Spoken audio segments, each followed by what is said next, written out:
우리 큰 소리로 아멘 합시다. 할렐루야. 주의 베푸시는 은혜가 여러분들의 삶 속에 가득하시기를 주의 이름으로 축원합니다. 우리 좌우 앞뒤에 계신 분들과 인사 나누겠습니다. 장마 기간에 비 피해는 없으셨는지, 평안하신지, 감기는 안 걸리셨는지, 우리 옆에 계신 분 함께 인사 나누겠습니다. 할렐루야, 축복합니다. 안녕하세요. 반갑습니다.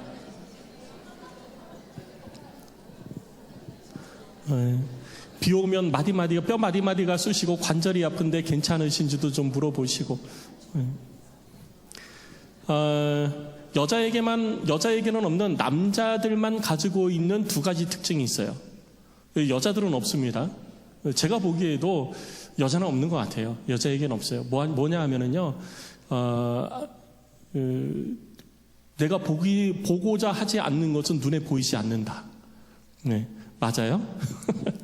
남자들은 보고자 하지 않으면 눈에 보이지 않는다. 그래서 양말을 잘 개가지고 앞에 이렇게 두고 있어도 그거를 보고자 하지 않으면 눈에 안 보여요. 그래서 맨날 그러죠. 내 양말, 내 옷, 맨날 그러죠.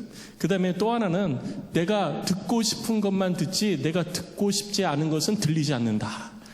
그래서 내가 얘기했잖아. 언제? 난 들은 적 없어.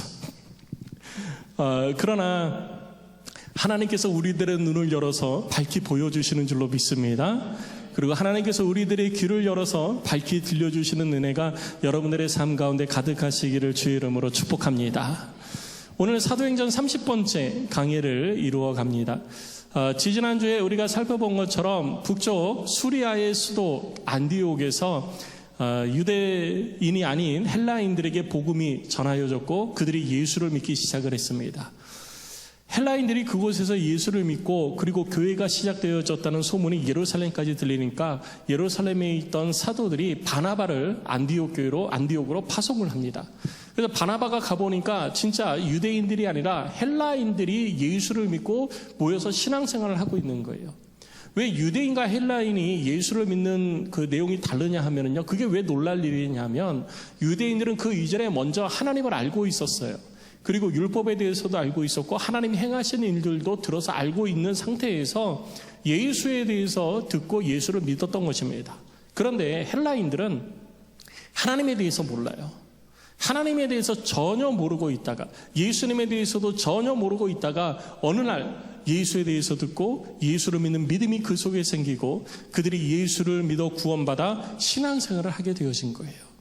그래서 그렇게 신앙생활 하는 사람들이 많아지기 시작을 하니까 바나바가 자기 혼자서는 감당이 안 되는 거죠. 그래서 그 몇 년 전에 바나바가 다소로 바울을 보냈던 생각이 났습니다. 그래서 바나바가 직접 다소로 찾아가서 바울에게 너 나하고 같이 안디옥으로 가서 성도들을 좀 지도하자. 이렇게 권면을 해서 바울을 데리고 안디옥으로 다시 옵니다. 그래서 바울과 바나바가 같이 함께 1년 동안 안디옥에서 성도들을 지도를 하게 되어지죠. 그렇게 1년 동안 신앙 지도를 하고 그렇게 훈련받은 성도들이 삶을 살아가는 모습을 보고 안디옥에 있는 사람들이 그들을 향하여서 그리스도인이라 부르기 시작을 한 것입니다. 그래서 그리스도인은 삶의 모습이 달라야 되는 거예요. 그래서 제가 말씀드리죠. 그리스도인은 그리스도인답게 살아야 된다는 것입니다. 성도 여러분, 그리스도인은 어떻게 살아야 된다고요? 그리스도인답게. 여러분들도 그리스도인답게 삶을 살아서 하나님의 복음이 여러분들의 삶을 통해서 여러분들 주변에 여러분들의 인생에 드러나고 나타나고 많은 이들이 여러분들을 통해서 구원받는 놀라운 역사가 있으시기를 주의 이름으로 축원합니다. 그래서 많은 이들이 더 흥왕해지고 주를 섬기게 되어졌어요. 자, 이런 일들이 그 안디옥 지역에서 일어나고 있을 때 예루살렘 지역에서 있었던 일들에 대해서 오늘 본문은 기록하고 있습니다. 12장 1절 말씀을 보니까 그때에 라고 기록하고 있어요. 위쪽에 안디옥에서 그러한 일들이 일어나고 있을 때 그때 예루살렘에는 헤롯이 자기의 손을 들어가지고 교회 중에 몇 사람을 해하려고 했습니다. 왜 헤롯은 갑자기 교회 중에 몇 사람을 해하려고 했을까요? 여기에 나와 있는 헤롯 왕은 예수님 당시의 헤롯 왕이 아닙니다. 예수님 태어났을 당시의 헤롯 왕은 헤롯 대왕이라고 표현을 하고요. 그 헤롯 대왕이 로마의 임명을 받아서 팔레스타인 전역을 다스리고 있었어요. 분봉왕이라고 얘기를 하죠. 그런데 헤롯은, 이 헤롯 대왕은 예수님 당시 태어났을 당시 헤롯 대왕은 유대인이 아니었습니다. 이방인이었어요. 이방인이다 보니까 로마에 의해 가지고 임명은 되어졌지만 유대 사람들이 인정을 안 한 거예요. 이방인이 감히 우리를 다스린다고? 하나님의 백성인 우리를 다스리고 우리의 왕이라고? 우리는 인정 못해. 이렇게 한 거죠. 그러니까 헤롯 입장에서는 자기가 왕인데 백성들로부터 존중을 받지 못하니까 존중받을 일을 만들어야 됐던 거예요. 그래서 뭘 했느냐? 성전을 짓기 시작을 한 거예요. 그 성전이 바로 헤롯 성전인 것입니다. 그래서 예수님이 태어나기 전서부터 헤롯 대왕은 예루살렘에 헤롯 성전을 짓기 시작을 했고 그 헤롯 성전이 AD 68년에 완성이 되어집니다. 그러니까 굉장히 한 70년 넘게 성전 건축이 되어졌는데 그 성전을 지으면서 유대인들의 환심을 사고자 했던 거예요. 나를 왕으로 인정해달라. 그런데 이 헤롯 대왕이 죽고 나서 그 아들들이 왕위에 오르게 되어지고 왕위에 오르면서 팔레스타인 지역을 나눠가지고 각각 다스리기 시작을 했어요. 그러던 중에 이 예루살렘을 중심으로 해서 이쪽 남북을 다스리던 사람이 누구였냐면 헤롯 대왕의 아들들 중에 헤롯 아그리빠라는 아들이 이 지역을 다스리게 되어졌습니다. 그래서 오늘 본문에 12장 1절에 나오는 헤롯 왕은 아버지 헤롯 대왕이 아니라 그 아들 헤롯 왕이었던 거예요. 그런데 이 헤롯 왕도 아버지가 이방인이니까 당연히 이방인이었죠. 아버지가 유대인들로부터 인정받지 못하고 왕으로서 대우를 받지 못한 상태에서 환심을 얻기 위해서 성전을 건축하다가 죽었잖아요. 그리고 지금도 성전 건축이 계속되어지고 있는데 자기가 왕이 되어졌지만 유대인들이 자기를 왕으로 잘 인정을 안 하는 거예요. 그러니까 자기도 아버지처럼 유대인들의 환심을 사고자 했던 거죠. 그래서 가만히 보니까 유대인들이 뭘 원하나 가만히 살펴보니까 예수를 믿는 사람들을 싫어해요. 예수님의 제자들과 예수님을 따르는 사람들을 그렇게 싫어할 수가 없는 거예요. 그래서 이거다. 이거를 해주면 유대인들이 나를 좋아하겠구나 라고 생각을 하죠. 그래서 뭘 했느냐? 예루살렘에 있는 교회 지도자들을 잡아서 죽이기로 작정을 하게 되어진 겁니다. 그래서 헤롯은 교회의 지도자들, 곧 예수님의 제자들, 예루살렘에 남아있던 예수님의 제자들을 붙잡아가지고 죽이기 시작하는 거예요. 그때 죽은 사람이 뭐냐 하면 누가 죽었을까요? 오늘 본문에 있는 것처럼 요한의 형제 야고보가 순교를 하게 되어지는 거예요. 예수님의 12제자 중에 요한의 형제 야고보가 헤롯 대왕의 칼에 의해서 죽임을 당하게 되어집니다. 헤롯 대왕의 칼에 의해서 죽임을 당하고 나서 보니까 유대인들이 너무 좋아하는 거예요. 야, 헤롯 왕이 우리가 원하는 걸 해주네? 야, 우리 왕이 맞나 보다. 이런 반응이 나타나게 되어지니까 특히 유대 종교 지도자들로부터 그 일이 있고 난 후에 헤롯 아그리빠 왕을 반색하게 되어지는 거예요. 막 환영을 하는 거죠. 그러니까 야, 이거 더 죽여야 되겠다 라고 생각을 한 겁니다. 그래서 이번엔 누구를 타겟으로 삼았느냐? 베드로를 타겟으로 삼은 거예요. 그래서 베드로를 잡아와라 그래가지고 베드로가 잡힙니다. 베드로가 잡혀서 사형을 시키려고 보니까 그 날이 6월절 명절 기간, 무교절 기간이었던 거예요. 그래서 그때 사람을 죽일 수 없으니까 이 무교절 명절 기간이 끝나고 죽여야 되겠다, 사형을 시켜야 되겠다 해서 감옥에 가두게 되어집니다. 그래서 손에는 쇠사슬을 감아가지고 쇠사슬로 손을 묶고 그리고 감옥에다 넣죠. 그리고 누가 사람들이 와서 베드로를 구해줄까봐 군인들을 통해가지고 베드로를 지키게 합니다. 성경을 보니까 4명씩 4조로 만들어가지고 이 베드로를 지키게 했어요. 그래서 베드로가 밤에 잠을 자는데 붙들려가지고 이제 내일이 사형날이 된 거예요. 베드로가 붙잡혔다는 소식을 듣고 또 야고보 사도가 죽음을 사형당한다는 그 소식을 듣고 사람들은 굉장히 근심했잖아요. 예루살렘 교회 성도들이 얼마나 걱정을 했겠어요. 그래서 그들이 모여서 기도하기 시작을 했습니다. 당시에 예루살렘 지역에 있는 곳에 예루살렘 지역에 예수를 믿는 사람들이 몇 명이었을까요? 성경을 보니까 베드로가 한 번 설교에 3,000명이 넘는 사람들이 회개하고 주께로 돌아왔어요. 그러니까 적어도 3,000, 4,000, 5,000, 10,000명, 20,000명 이상 되는 사람들이 예루살렘에 살고 있었고 그들이 예수를 믿었던 거예요. 디아스포라로 인해 가지고 핍박에 의해서 흩어지기는 했지만 여전히 예루살렘에 그 많은 사람들이 있었던 것이죠. 그 사람들이 다 한 곳에 모여가지고 기도할 수 있는 공간은 없어요. 그래서 어떻게 했느냐, 각자가 모일 수 있는 곳에 모이기 시작을 했던 것이죠. 특히 그때 당시에 가장 유명했던 모임이 어디냐면요, 바로 이 마가 요한의 어머니 마리아의 집이었습니다. 그곳에서 뭐 여러 가지 설들이 있습니다. 여러 가지 설들이 있지만 성경에 있는 내용을 바탕으로 볼 때 예수님께서 제자들과 함께 최후의 만찬을 하신 곳도 그 집이고, 그리고 예수님께서 하늘로 올라가시기 전에 너희는 아버지의 약속한 성령이 너희에게 임할 때까지 예루살렘을 떠나지 말고 기다려라 말씀하셔서 이 말씀에 순종해서 120여 명의 사람들이 모여서 기도하고 성령 체험을 하고 교회가 시작되어진 곳들이 바로 마가 요한의 다락방이었습니다. 그래서 마가 요한의 어머니 집이 많은 사람들에게 교회로, 모임의 장소로 제공이 되어졌던 거예요. 그래서 사람들이 그곳에 모여가지고 기도하기 시작을 했던 것이죠. 몇 명이 모였는지는 모르겠습니다. 몇 명이 모였는지는 모르겠지만 수많은 사람들이 모여서 어쨌든 수십 명의 사람들이 모여서 기도하기 시작했던 거죠. 우리 야고보 사도 살려주세요. 베드로 사도 살려주세요. 그런데 야고보는 칼에 목이 잘려 죽었습니다. 그러니까 이제는 베드로마저 죽게 되었으니까 베드로 사도 살려주세요 하면서 기도하고 있었던 것이죠. 그리고 이제 6월절 명절이 지나고 다음 날이면 베드로가 끌려 나와서 형장의 이슬로 사라져야 될 날이 다가왔습니다.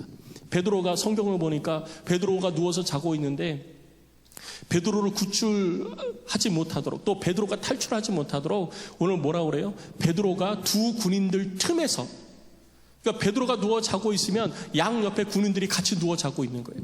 손은 쇠사슬로 묶어놓고 양 옆에 군인들이 같이 누워서 자고, 그리고 그 문 밖에는 또 다른 군인이 지키고 있고, 또 감옥 밖에 나가는 출입문에 또 다른 군인이 지키고 있었습니다.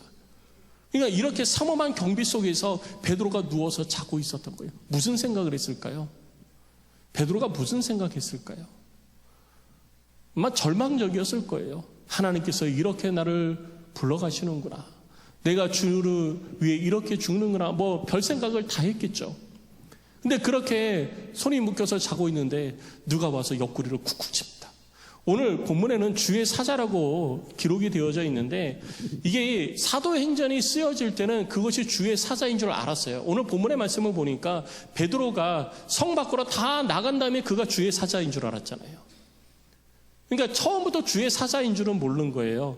그런데 베드로가 나중에 이 이야기를 성도들한테 할 때는 천사가 나에게 와서 일을 행했다라고 이야기를 하니, 이 누가가 기록할 때는 처음부터 주의 사자라고 기록을 한 것입니다.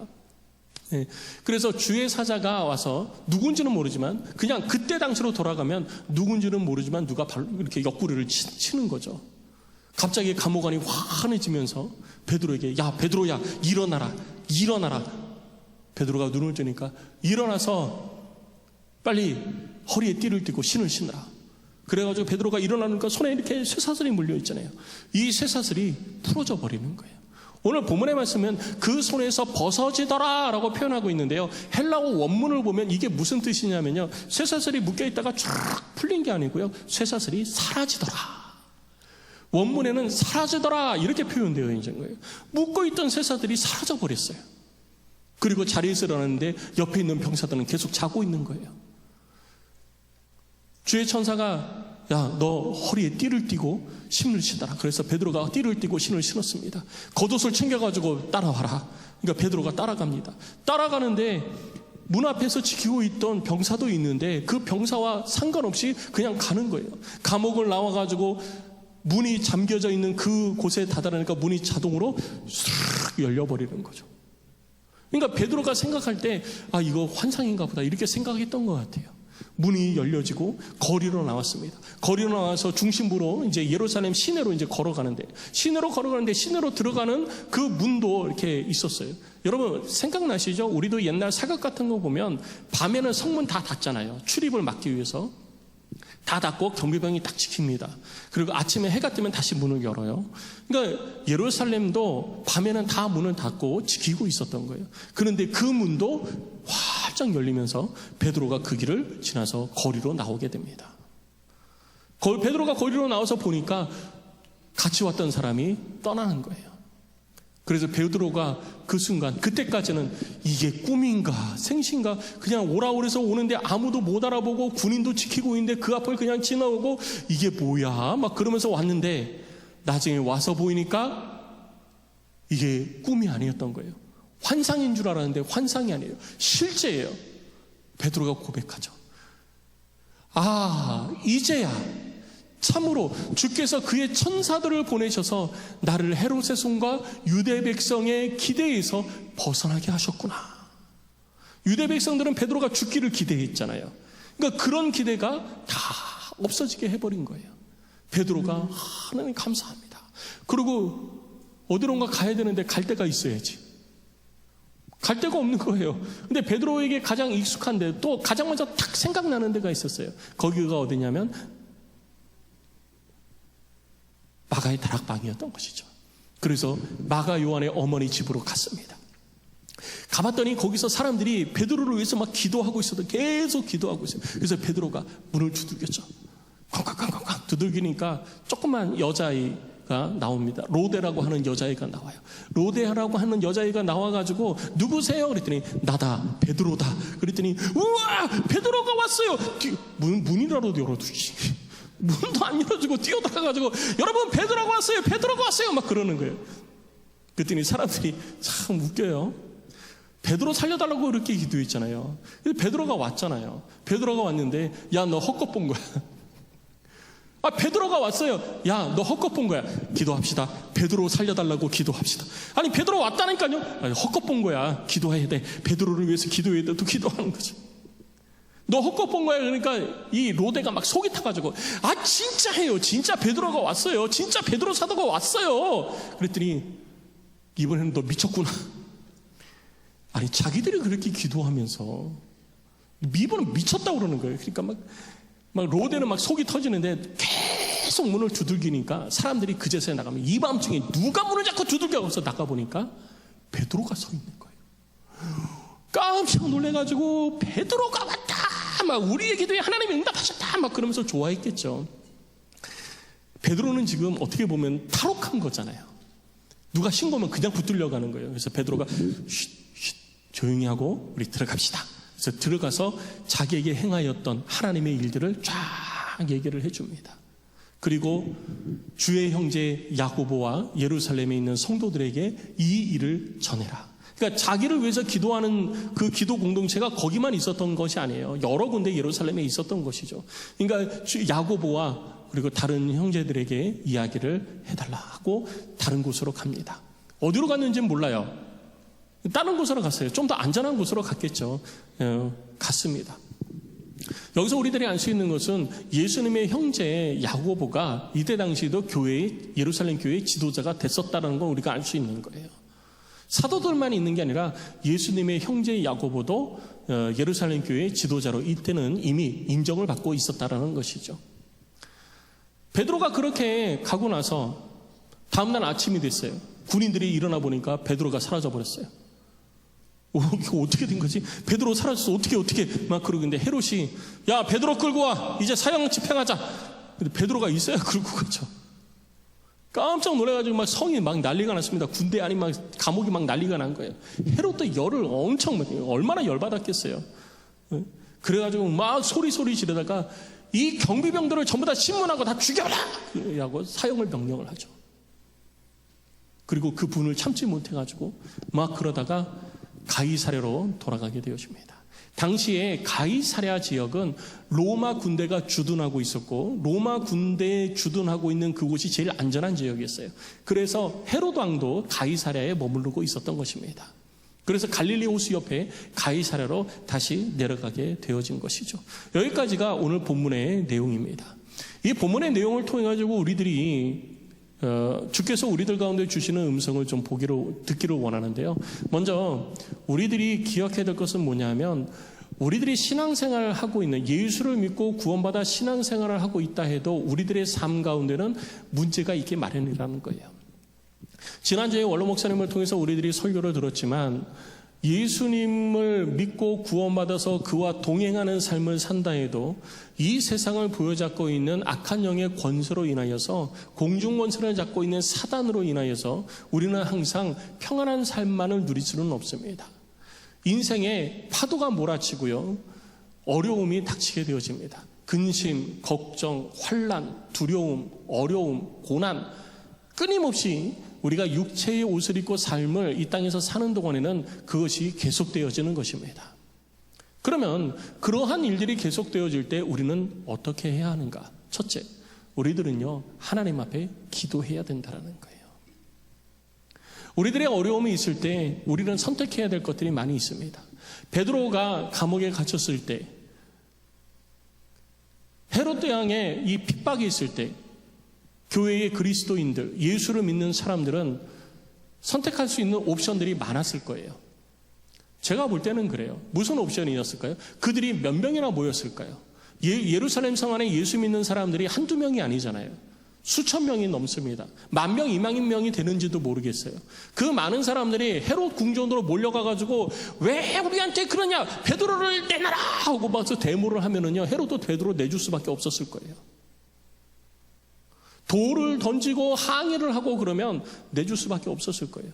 그리고 투서를 써서 한다 해도 그 많은 사람들이 투서를 하고 막 그래도 그런 일이 있을 수 있었을 겁니다. 항의서를 쓸 수도 있고요, 길거리에 나와가지고 데모를 할 수도 있고요, 여러 옵션들이 있었을 거예요. 근데 그 수많은 옵션들 가운데에서 그들이 선택한 것은 하나님 앞에 기도하는 것이었다는 거예요. 우리들의 인생에서도 많은 위기가 있고 어려움이 있을 수 있습니다. 있을 수 있는 게 아니라 어려움이 있습니다. 어쩌면 지금 그 어려움 가운데 처해 있는 분들도 계실 수 있어요. 그때 우리는 선택해야 할 수 있는 옵션이 굉장히 많습니다. 그 일에 대해서 잘 아는 사람을 찾아가가지고 지혜를 얻을 수도 있고요, 행정이나 정치적으로 그 일을 풀어줄 수 있는 사람을 찾아가서 부탁을 할 수도 있습니다. 또 사람들을 규합해가지고 데모를 할 수도 있어요. 내일 전북 익산에서 익산 전라북도 도지사와 목회자들이 모여서 목회자들이 항의를 한다고 그래요. 그래서 제가 뭘 하시는데요? 그랬더니 중고등학교 학생들의 이 교육 과정 중에 특강을 하나 포함을 시켰는데, 그 특강을 들어야 대학 입학하는데 이 가산점을 부여해준대요. 그래서 뭘 하는데요? 그랬더니 노동자 인권에 대한 강의를 수강을 해야 그거를 해준대요. 그럼 그 강의를 선생님이 하면 되잖아요. 근데 누가 하느냐? 민노총 간부가 와가지고 학생들한테 그 강의를 한대요. 그래서 그럼 그 강의안을 좀 보여주세요 라고 했더니 안 보여주더래요. 그래서 우리가 부모인데 우리가 강의안을 좀 보고 우리 아이가 뭐를 배우는지 좀 봐야 되겠습니다. 그래서 강의안을 받았는데 거기에 성소수자의 인권, 그리고 우리의 성은 남자, 여자, 그리고 제3의 성, 이것을 존중해야 된다. 여기서 인권이 시작한다 라고 하면서 그 내용들이 쫙 들어있대요. 그래서 이런 강의는 할 수가 없다. 교과서에도 없는 강의고 이런 사회적으로 아직도 이슈가 되는 강의를 왜 하려고 그러냐, 이거 하지 마십시오 그랬더니 그렇게 할 수 없다. 우리는 이거를 반드시 해야 되겠다. 그래서 내일 목사님들이 가서 항의한다고 그래요. 그래서 지금 금식하면서 기도 중이래요. 전라북도에서 있는 이야기예요. 저도 고양시에서 무슨 일이 있는가 고양시 시정 활동을 중간중간 이렇게 살펴보고 있습니다. 저도 고양시에 사니까. 우리들에게는 옵션이 많이 있어요. 그 옵션들 중에 우리들이 놓치지 말아야 될 옵션이 바로 기도하는 옵션인 것입니다. 기도가 먼저 돼야 되는 것입니다. 성도 여러분, 기도하시기 바랍니다. 하나님은 우리가 기도하기를 원하세요. 그래서 예레미야서 33장 3절 말씀에 너는 내게 부르짖으라 내가 내게 응답하겠고 네가 알지 못하는 크고 은밀한 일을 내게 보이리라 라고 말씀을 하신 거예요. 부르짖어 기도하는 게 중요한 게 아닙니다. 부르짖는 게 중요한 게 아니에요. 어떻게 기도하느냐가 중요한 게 아니에요. 방법이 중요한 게 아닙니다. 뭐 하는 게 중요해요? 기도하는 게 중요한 겁니다. 기도합시다. 금식하면서 기도할까? 작정 기도를 할까? 어떻게 기도하면 응답받을까? 그 고민할 때 엎드려 기도하라는 거죠. 어떤 방법을 해야 내가 응답받을 수 있을까? 그게 아니고요. 하나님은 우리에게 기도하라고 명하시는 거예요. 어떻게 기도? 우리는 옆에 사람한테 그런 얘기 많이 듣잖아요. 나 너무 힘들어. 기도해. 그런 얘기 많이 들으시죠? 기도해. 근데 막상 그 얘기를 듣고 나서 기도를 하려고 그러면 기도를 어떻게 해야 되지? 아마 이런 부딪힘에 있으신 분들이 계실 거예요. 특히 신앙생활 얼마 하신지, 교회 출석하신 지 얼마 안 되신 분들은 기도해라 그러면은 어려움, 저 어떻게 해야 되는지 모르겠어요. 기도하세요. 기도 어떻게 해야 돼요? 그냥 기도하세요. 이런 얘기 많이 들으셨을 거예요. 그래서 예수님께서도 우리들에게, 제자들에게 말씀하신 거예요. 너희는 이렇게 기도하라. 마태복음 6장에 보면 너희는 이렇게 기도하라 라고 하면서 예수님께서 제자들에게 기도의 방법을 가르쳐 주셨습니다. 마태복음 6장 9절로 12절에 기록되어져 있는데요. 우리 같이 한번 읽어보겠습니다. 시작. 그러므로 너희는 이렇게 기도하라. 하늘에 계신 우리 아버지여, 이름이 거룩히 여김을 받으시오며 나라가 임하시오며 뜻이 하늘에서 이루어진 것 같이 땅에서도 이루어지이다. 오늘 우리에게 일용할 양식을 주시옵고 우리가 우리에게 죄 지은 자를 사하여 준 것 같이 우리 죄를 사하여 주시옵고 우리를 시험에 들게 하지 마시옵고 다만 악에서 구하시옵소서. 나라와 권세와 영광이 아버지께 영원히 있사옵나이다. 아멘. 이렇게 기도하라는 거예요. 그래서 내가 어떻게 기도해야 될지 모르겠다, 여러분 고민하지 마시고요. 그냥 성경 아니면 찬송가 맨 앞 페이지를 딱 펴십시오. 거기 뭐가 있느냐? 주기도문이 있어요. 주기도문은 예배가 마치거나 모임을 마칠 때 목사님이 축도 안 계셔서 축도를 못 해주시거나 그럴 때 마지막으로 하는 기도가 주기도문이 아니에요. 주기도문은 주께서 가르쳐 주신 기도문입니다. 어떻게 기도해야 될지 모를 때 이렇게 기도하라고 가르쳐 주신 거예요. 그래서 우리는 그렇게 기도해야 되는 거예요. 언제 한번 제가 모임에서 이렇게 하는데 우리 주기도문으로 모임을 마치겠습니다 그러시더라고요, 사회자가. 그래서 다 같이 기도하는데, 주기도문 암송하는데, 하늘에 계신 우리 아버지의 이름을 거룩히 여기시면 나라의 이름을 성령으로 막 무슨 뭐 방언하는 것들은 막 다다다다다다다다.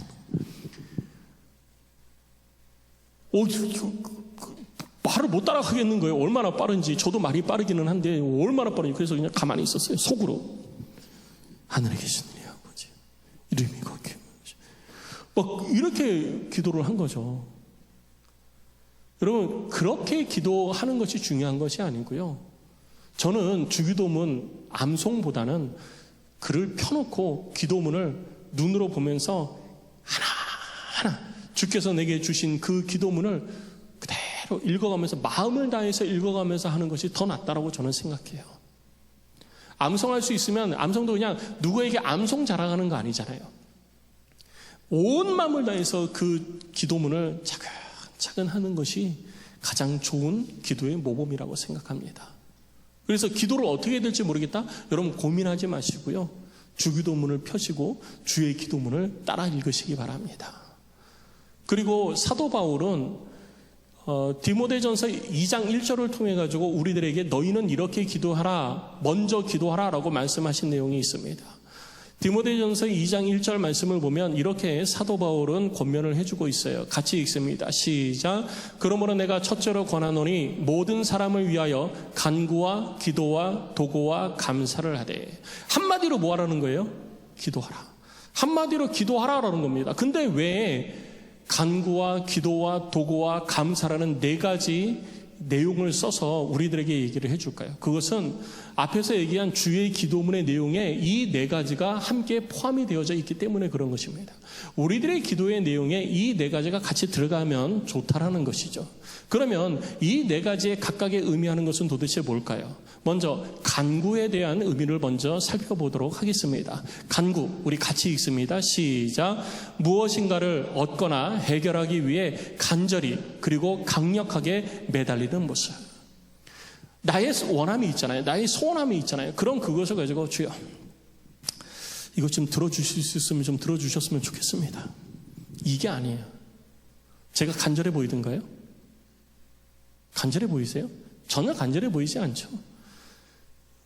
하나님 앞에 간구가 있어야 되는데 그것은 나의 원함과 소원함을 놓고 하나님 앞에 정말 간절함으로 강력하게 하나님 앞에 기도하는 것이 필요한 거죠. 간구의 기도가 필요한 거예요.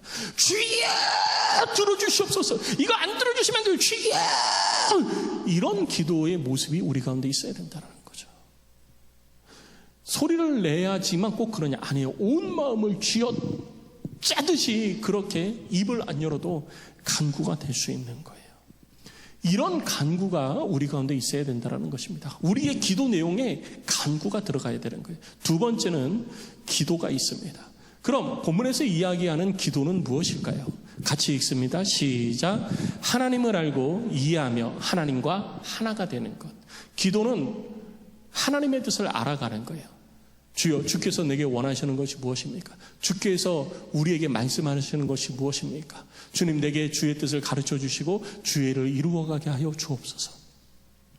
주님의 뜻을 알아가고 주님의 뜻에 내 마음을 같이 하려고 하는 것이 그것이 기도가 되어지는 거예요. 그러니까 이 모든 네 가지를 다 통틀어서 우리가 그냥 기도 이렇게 얘기하는데 그 기도 안에는 구체적으로 이러한 간구의 기도, 그 다음에 기도라고 명명할 수 있는 그 기도의 내용이 들어가야 된다는 거죠. 그리고 세 번째는 도구가 있어야 됩니다. 도구 같이 읽을까요? 시작. 다른 사람을 대신하여 그의 일이 나의 일이 되어 하나님께 간구하는 것. 그러니까 우리는 뭐 중보기도야라고 얘기를 하잖아요. 근데 공식적으로 성경에서 이야기하고 있는 것은 도구입니다. 도구. 도구의 기도가 있어야 되는 거예요. 이 도구의 기도가 뭐냐면요. 하나님, 저 사람이 이것을 위해서 기도하고 있습니다. 우리 집사님이 자녀의 병을 위해서 기도하고 있는데요. 하나님, 우리 집사님의 기도를 들어주시고 응답해 주세요 라고 하는 것은 도구의 기도일까요? 아닐까요? 아니라는 거예요. 도구의 기도는 뭐냐면요. 그 집사님의 기도의 제목이 누구의 기도의 제목이 되어야 돼요? 나의 기도의 제목이 되는 거예요. 그래서 나의 원함은 아니지만 다른 사람의 간구이지만 그 간구가 나의 간구가 돼서 내가 하나님 앞에 마치 내 문제인 것처럼 주께 간구하는 것. 그것이 바로 도구인 것입니다. 먼 사람 쳐다보듯이 다른 사람의 기도 제목을 내가 함께 기도해 주는 게 아니라 그것을 내 가슴에 품고 기도하는 자가 돼야 되는 거예요. 그리고 마지막 감사가 있습니다. 감사 같이 읽습니다. 시작. 하나님께서 내게 베푸신 은혜를 기억하며 감사 고백하는 것. 하나님께서 나를 구원해 주시고 죽을 수밖에 없는 나를 구원해 주셔서 이 땅 가운데 살게 하신 것도 감사해요. 하나님께서 나를 사랑하셔서 이 땅의 자연을 볼 수 있는 눈을 주신 것도 감사해요. 맛있는 것 먹을 수 있는 입도 주신 것도 감사해요.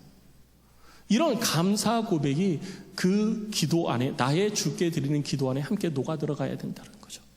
그래서 우리가 아무것도 모를 때에는, 어떻게 해야 될지 모를 때에는 주기도문을 따라서 우리가 기도하지만 그 주기도문 안에 이 간구, 기도, 도구, 감사가 다 들어가 있어요. 여러분 한번 살펴보십시오. 이 네 가지가 다 들어가 있어요.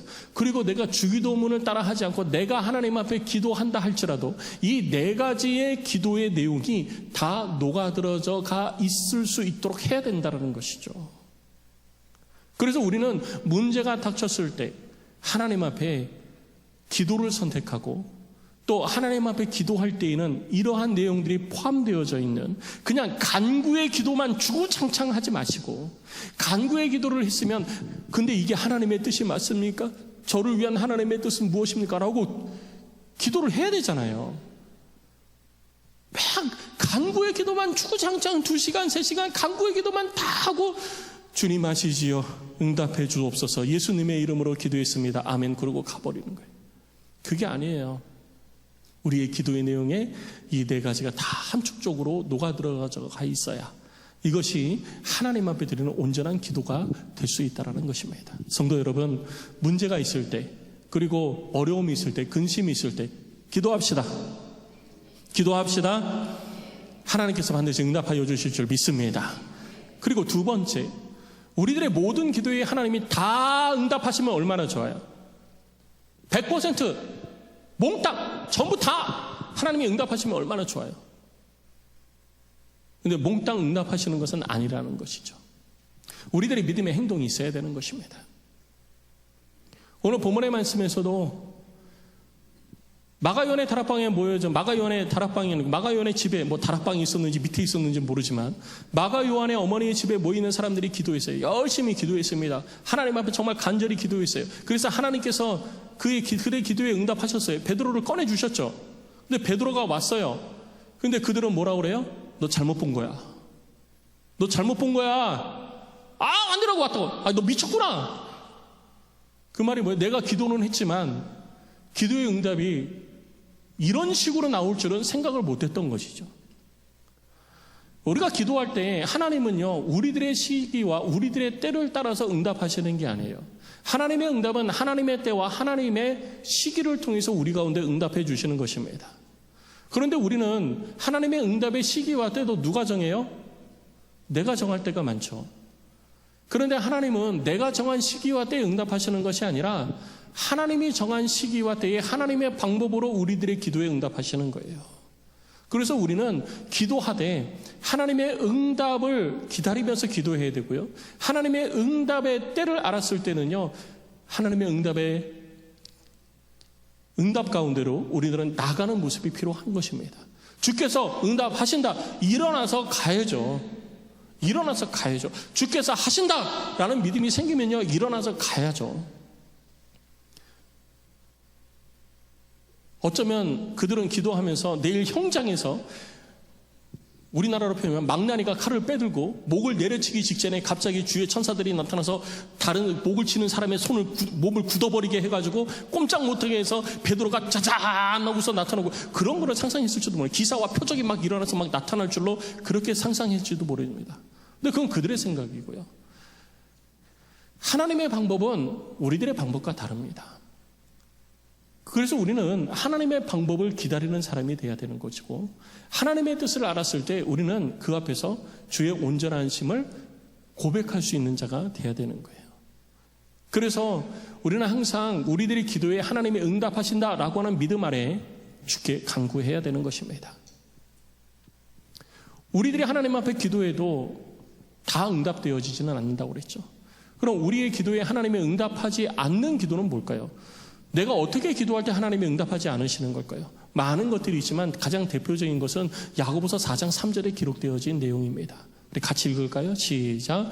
구하여도 받지 못함은 정욕으로 쓰려고 잘못 구하기 때문이라. 내 욕심을 따라 구하면 하나님이 응답하시지 않는다는 거예요. 하나님, 저 좋은 집으로 이사 가고 싶은데요, 하나님 로또 한번 당첨되게 해주십시오. 안 돼요. 절대 안 됩니다. 어저께도 누가 그러네요. 로또를 한번 당첨되었으면 좋겠는데 안 돼요. 안 돼. 로또나 사고서 그런 얘기를 하든가. 사지도 않고 맨날 로또에 당첨이 됐으면 좋겠다. 누가 그러네요. 목사님, 저도 가끔은요 로또에 한번 당첨되게 해달라고 기도하고 싶더라고요. 그래서 제가 그랬어요. 일단 로또부터 사고 기도를 하든지 하라고. 근데 하나님이 응답은 안 하신다. 제가 그렇게 얘기를 하죠. 내 욕심에 쓰려고 하나님 앞에 구하는 것, 하나님 아시죠? 나는 아니라고 그래도 하나님 아세요. 그래서 응답 안 하십니다. 그럼 우리의 기도에 응답하시는 기도는 뭘까요? 하나님께서 응답하시는 기도는 어떤 기도가 하나님의 응답을 경험할 수 있는 것일까요? 5가지로 요약을 해보겠습니다. 더 많은 것들이 있지만 그냥 5가지로만 요약을 할게요. 첫 번째, 우리 같이 읽습니다. 1. 믿음으로 구해야지 돼요. 마태복음 17장과 마가복음 11장 말씀에 기록되어져 있는데요. 우리 마태복음 17장 20절 말씀을 먼저 읽겠습니다. 시작. 이르시되 너희 믿음이 작은 까닭이니라. 진실로 너희에게 이르노니 만일 너희에게 믿음이 겨자씨 한 알만큼만 있어도 이 산을 명하여 여기서 저기로 옮겨지라 하면 옮겨질 것이요 또 너희가 못할 것이 없으리라. 뭐라고요? 믿음이 있으면. 얼만큼? 겨자씨 한 알만큼. 겨자씨 보셨어요? 네. 뭐 생각하시면 되면요, 참깨 절반이라 생각하시면 돼요. 참깨 절반. 그러니까 겨자씨 앞에서는 숨도 쉬면 안 돼요. 네. 겨자씨 앞에는 숨도 쉬면 안 됩니다. 숨도 쉬면 안 돼요. 그래서 그 작은 겨자씨 하나만 있어도 산을 옮긴다고 말하잖아요. 우리 마가복음 12장 말씀 우리 같이 읽겠습니다. 시작. 내가 진실로 너에게 이르노니 누구든지 이 산더러 들리어 바다에 던져지라 하며 그 말하는 것이 이루어질 줄 믿고 마음에 의심하지 아니하면 그대로 되리라. 그러므로 내가 너에게 말하노니 무엇이든지 기도하고 구하는 것은 받은 줄로 믿으라. 그리하면 너에게 그대로 되리라. 할렐루야. 이 믿음의 기도가 우리들을 통해서 하나님께 드려지고 응답받기를 주의 이름으로 축복합니다. 그래서 우리의 기도는요, 첫 번째 믿음으로 구하는 자가 돼야 되는 거예요. 그러면 두 번째, 우리들이 하나님의, 내 기도에 하나님의 응답을 경험하는 기도가 되기 위해서 뭐 해야 되느냐, 어떻게 해야 되느냐, 같이 읽습니다. 주의 이름으로 구해야 되는 거예요. 우리 요한복음 14장 13절과 15장 16절에 기록되어져 있는데요, 먼저 14장 13절을 읽습니다. 시작. 너희가 내 이름으로 무엇이든지 내가 행하리니 이는 아버지로 하여금 아들로 말미암아 영광을 받으시게 하려 함이라. 그러니까 누구의 이름으로 구하라고요? 내 이름, 곧 예수 그리스도 이름. 그래서 우리가 기도 다 하고 나서 뭐라고 기도해요? 마지막에 우리 주 예수 그리스도의 이름으로 기도드립니다. 이 모든 것들이 우리 주 예수님의 이름으로. 그러니까 기도 안 응답해 주셔야 누가 영광을 받는다고요? 예수님의 이름. 예수님의 이름으로 기도했으니까 예수님의 이름의 영광을 받기 위해서 이 기도에 응답해 주시옵소서라는 거예요. 그리고 다음 성경 구절 우리 함께 있습니다. 15장 16절입니다. 시작. 너희가 나를 택한 것이 아니요 내가 너희를 택하여 세웠나니 이는 너희로 가서 열매를 맺게 하고 또 너희 열매가 항상 있게 하여 내 이름으로 아버지께 무엇을 구하든지 다 받게 하려 함이라. 할렐루야. 주의 이름으로 구하는 것보다 응답받게 되어지는 줄로 믿습니다. 그러니 여러분 예수 이름으로 구하시기 바랍니다. 예수 이름으로 구하시고 믿으시기를 주의 이름으로 축복합니다. 그래서 우리가 하나님의 기도의 응답을 경험하기 위해서는요, 믿음으로 기도해야 되고요, 예수의 이름으로 기도해야 되는 거예요. 우리 세 번째 읽습니다. 우리 같이 읽습니다. 3. 성령에 이끌려 기도해야 합니다. 유다서 1장 20절입니다. 우리 성경 같이 읽겠습니다. 시작. 사랑하는 자들아 너희는 너희의 지극히 거룩한 믿음 위에 자신을 세우며 성령으로 기도하며. 뭐로 기도하라고요? 성령으로. 성령으로 기도하라는 말은 성령이 나의 기도를 이끌어간다는 얘기예요. 그러면 나를 이끌어가는 것이 성령이 되려면 내가 뭐 해야지 돼요? 성령 충만해야 되는 거죠. 그래서 성령 충만은요, 요때 성령 충만하고 요때 성령 충만하고 요때 성령 충만하면 된다, 이게 아니에요. 성령 충만은 1년 365일 매 순간 성령 충만해야 되는 것입니다. 그래서 우리들의 기도도 누가 인도해야지 돼요? 나의 기도를? 성령이. 성령이 기도를 인도하면은요, 우리들이 내 욕심을 따라 기도를 할까요, 안 할까요? 안 하게 되는 거예요. 성령의 인도를 받아 기도하는 게 아니라 내가 주도해가지고 내가 막 기도를 하니까 내 욕심에 이끌려가지고 내가 하나님 앞에 욕심을 따라 간구하는 것이죠. 그러니까 전부 다 응답이 될까요, 안 될까요? 안 되어지는 거예요. 그래서 하나님께서 응답하시는 기도는 내가 성령에 이끌려 기도하는 자가 될 때, 그때 하나님께서 내게 응답하시는 것입니다. 성도 여러분, 성령 충만합시다. 성령에 이끌려 기도하는 자 됩시다. 주께서 여러분들의 기도에 응답하여 주실 줄로 믿습니다. 우리 네 번째 읽습니다. 우리 4. 죄를 품지 말아야 합니다. 시편 66편 18절과 이사야서 59편 1절 2절에 기록되어져 있는데요, 먼저 시편 66편 말씀을 같이 읽을게요. 시작. 내가 나의 마음에 죄악을 품었더라면 주께서 듣지 아니하시리라. 그러니까 주께서 들었다라는 것은 내 마음에 뭐를 품지 않은 거예요? 죄악을 품지 않은 거예요. 다윗이 이걸 경험한 거예요. 내가 과거에 죄악을 품고 기도를 한 적이 있었을까요, 없었을까요? 다윗이? 있었던 거예요. 죄악을 품고 기도했던 적이 있었던 거예요. 하나님, 저 원수 같은 놈 하나님 좀 죽여주시옵소서. 그것도 살인이에요, 아니에요? 살인이죠. 하나님, 저 원수 같은 놈 좀 죽여주시옵소서. 하나님 응답 안 하신 거예요. 다윗이 그걸 안 거죠. 하나님, 정말 저 사람 정말 너무 싫습니다. 하나님 저 사람 망하게 해주세요. 하나님 응답 안 하세요. 왜 안 하신다고요? 내 마음에 죄악을 품고 기도하니까. 죄악을 품고 기도하니까 하나님 응답 안 하신 거예요. 다윗이 그걸 경험한 거예요. 그래서 하나님 앞에 기도할 때 내가 내 마음에 죄악을 품고 주께 기도했다면 하나님이 응답하지 않으셨으리라. 그러니까 내가 지금 기도하는 것에 하나님이 응답하신다는 거예요, 안 하신다는 거예요? 응답하신다는 거예요. 지금 하는 기도는.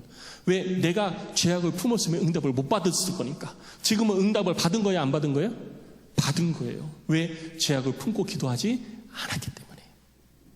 이사야서 말씀을 볼까요? 우리 이사야서 59장 말씀 봅니다. 시작. 여호와의 손이 짧아 구원하지 못하심도 아니요 귀가 둔하여 듣지 못하심도 아니라 오직 너희 죄악이 너희와 너희 하나님 사이를 갈라놓았고 너희 죄가 그의 얼굴을 가려서 너희에게서 듣지 않으시게 함이라. 뭐가요? 너희 죄가. 그러니까 우리가 하나님 앞에 하나님이 응답하시는 기도를 하려면 내가 하나님 앞에 뭐 먼저 해야 돼요? 회개가 먼저 돼야 돼요. 회개가 먼저 돼야 되는 거예요. 그래서 제물을 드리러 갈 때에도, 제사를 드리러 갈 때에도 양을 끌고 가가지고 제일 처음에 하는 게 뭐예요? 죄의 전가. 내 죄가 없어졌음을 하나님 앞에 공식적으로 인정받아야 되는 거예요. 회개가 먼저 돼야 되는 거예요.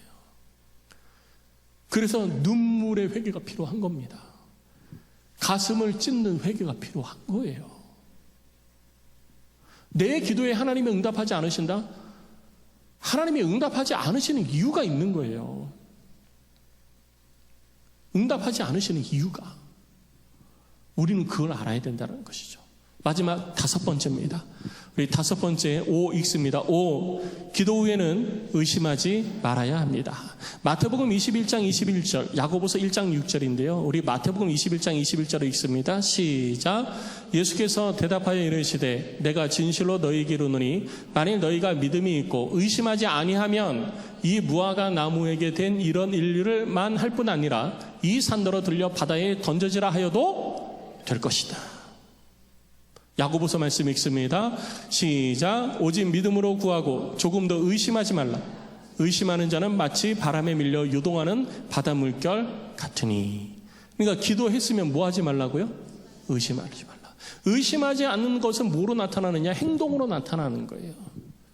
의심하지 않는다는 것은, 내가 기도하고 의심하지 않는 것은 행동으로 나타나는 것입니다. 주여, 주께서 이루실 줄 믿습니다. 내 걸음을 인도하여 주실 줄 믿습니다. 그러면 기도가 마쳤어요. 하나님, 내 믿습니다. 그랬으니까 뭐 해야 돼요? 걸어가야죠. 주여, 믿습니다. 그러놓고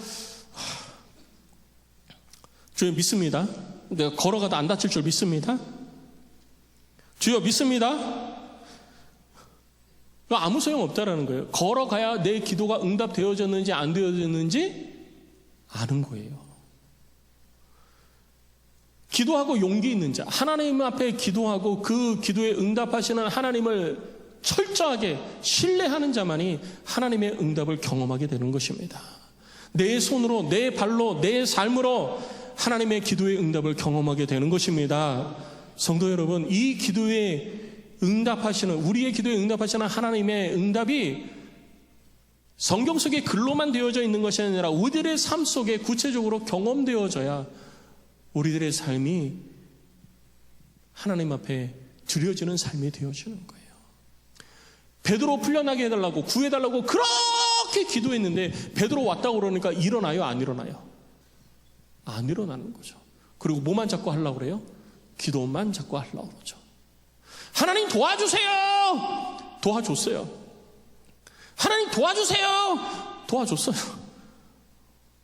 이런 이야기가 있죠. 어떤 사람이 바다에 빠졌어요. 배가 난파해서 바다에 빠졌어요. 하나님, 저 좀 살려주세요. 저 아직 죽을 때가 아니지 않습니까? 하나님, 저 살려주세요. 그랬더니 큰 배가, 유조선 같은 큰 배가 갑자기 나타나서 괜찮으세요. 그리고 바다에 이렇게 구명조끼를 던져줬어요. 잠깐만 기다리세요. 그리고 보트를 보내서 끌어올려주려고 그래요. 이 사람이 뭐라고 그러냐? 하나님이 살려주실 거예요. 당신의 도움 필요 없습니다. 하나님이 나를 살려줄 거예요. 그냥 가세요. 별 미친 사람 다 보겠네. 그냥 가세요.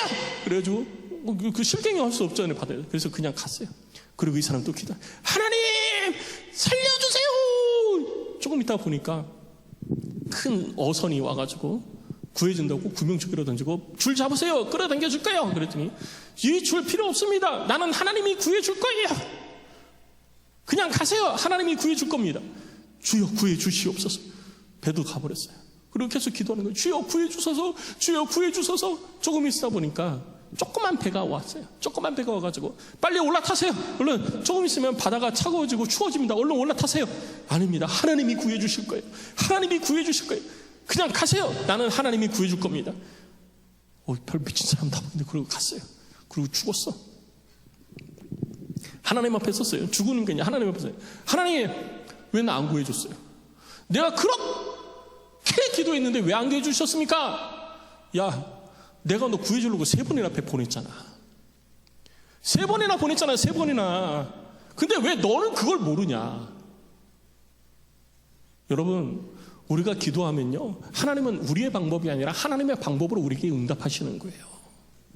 근데 우리가 그걸 모르는 거죠.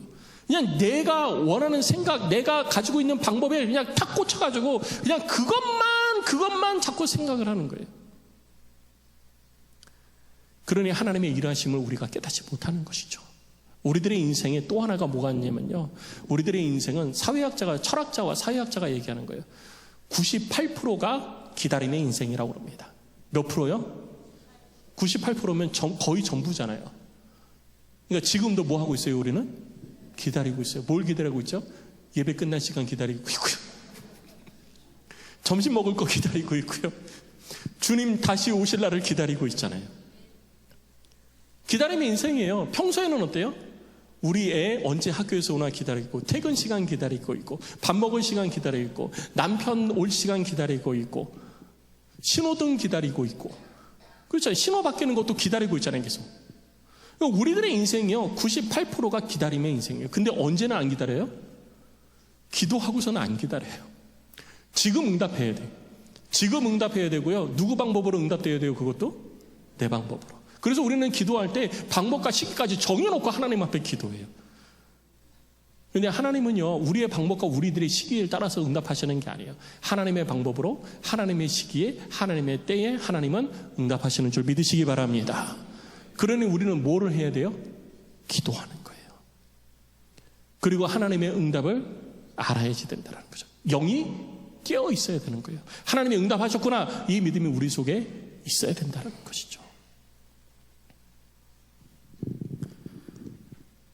어떤 할머니가 가만 보니까 자기 집 앞에 고속도로가 뚫린대요.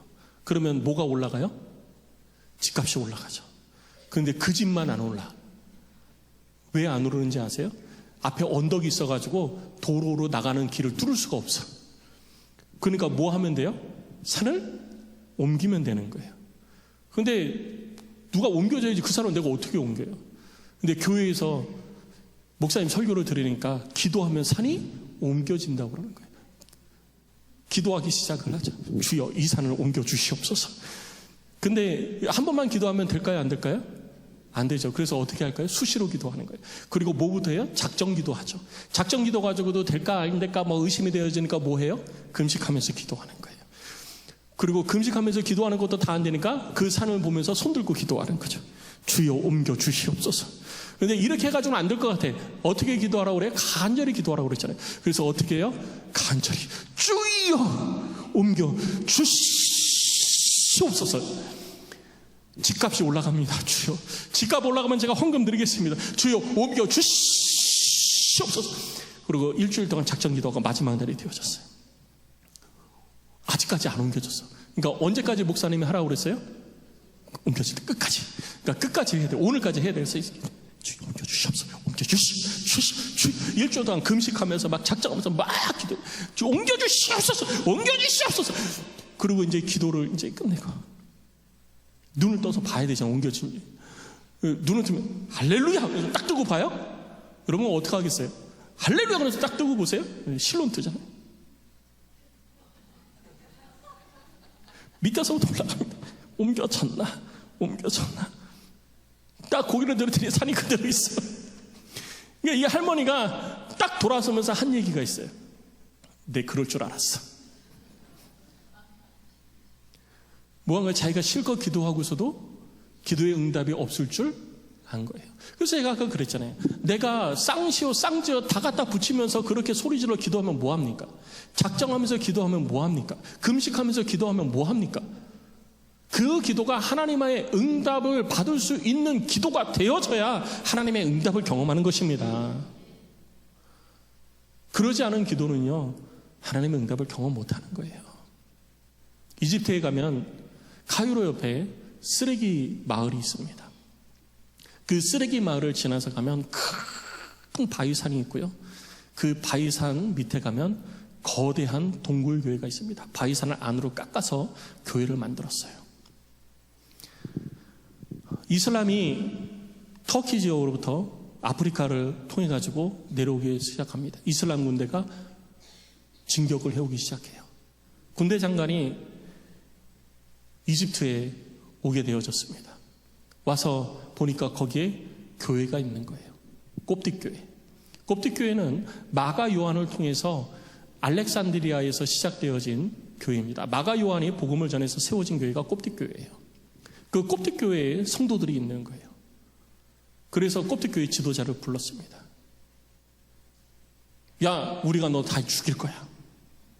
그래, 너희 성경에 겨자씨만한 믿음이 있어도 이 산을 들어 저리로 옮긴다 하지 않았느냐. 내가 네 믿음을 시험하고 싶다. 이 산을 옮겨라. 이 산을 옮기면 내가 너희 살려주겠다. 3일 주겠다. 이 산을 못 옮기면 너희는 다 죽는다.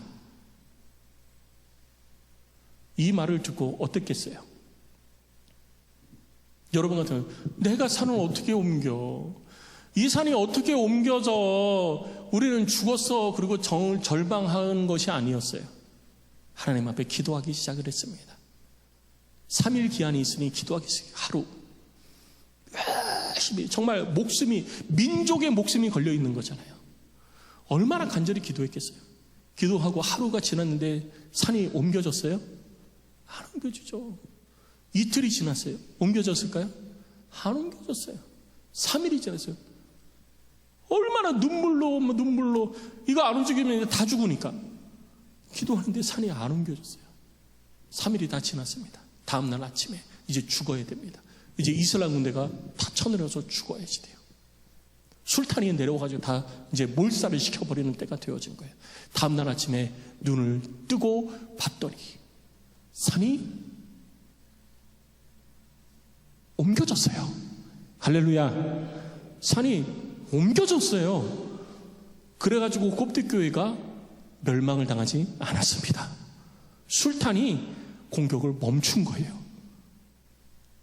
그 옮겨진 바위산을 기념해서 바위산 속을 깎아가지고 만든 것이 바위동굴교회예요. 지금도 거기서 예배를 드리고 있습니다. 에이, 목사님 설마 라고 하는 사람은 저주를 받을지어다. 인터넷에 찾아보십시오. 이집트 바위동굴교회 그러면 사진부터 해가지고 역사가 쭈르륵 나옵니다. 읽어보시면 돼요. 우리들은요, 하나님의 기도가 어떻게 응답되어지는지, 내게 응답되어지는 것만 생각하잖아요. 근데 하나님은요, 하나님의 방법으로 역사를 주관하시면서 우리들의 삶을 거룩한 길로 인도하시는 것입니다. 성도 여러분, 우리가 엎드려 기도할 때 하나님이 응답하시는 줄 믿으시기 바랍니다. 지금도 하나님은 우리의 기도를 듣고 계시기를 원하세요. 귀 기울여 주고 계십니다. 우리가 기도하면 하나님이 응답하시는 것입니다. 성도 여러분, 기도합시다. 이제까지 어떠한 모습으로 했든지 그거 잊어버리세요. 지금까지 기도 안 한 거, 주여 기도 안 한 거 죄송해요 그런다고 그래가지고 앞으로 기도가 되는 게 아니잖아요. 지금 뭐 하면 돼요? 기도하면 돼요. 지금부터 기도하면 됩니다. 지금부터 기도해야지 돼요. 지금 어려움이 있습니까? 문제가 있습니까? 괴로움이 있습니까? 두려움이 있습니까? 뭐 하라고요? 기도하라고요. 우리 찬양하고 기도합시다. 하나님께서 이루실 일들을 바라보면서 우리 찬양하고 기도합시다. 우리 기도 제목 보겠습니다. 우리 두 가지 기도 제목 가지고 함께 찬양하고 기도하는데요. 먼저는 주님 내가 기도하겠습니다. 여러분 마음에 작정하십시오. 주님 내가 기도하겠습니다. 기도하겠습니다. 근심하고 걱정하고 두려워하기보다, 옵션 찾기보다 하나님 내가 기도하겠습니다. 여러분 기도합시다. 주님 내가 방법 찾고 순서 찾고 고민하고 그냥 엎드려 기도하겠습니다. 우리 결단합시다. 그리고 두 번째, 하나님께서 내 기도에 응답하실 줄 믿습니다. 기도하며 믿음으로 하겠습니다. 내 걸음을 주님이 인도하여 주옵소서. 주님의 방법으로 나의 기도를 응답하여 주시옵소서. 우리 이 제목을 가지고 우리 함께 기도하는 시간 갖도록 하겠습니다.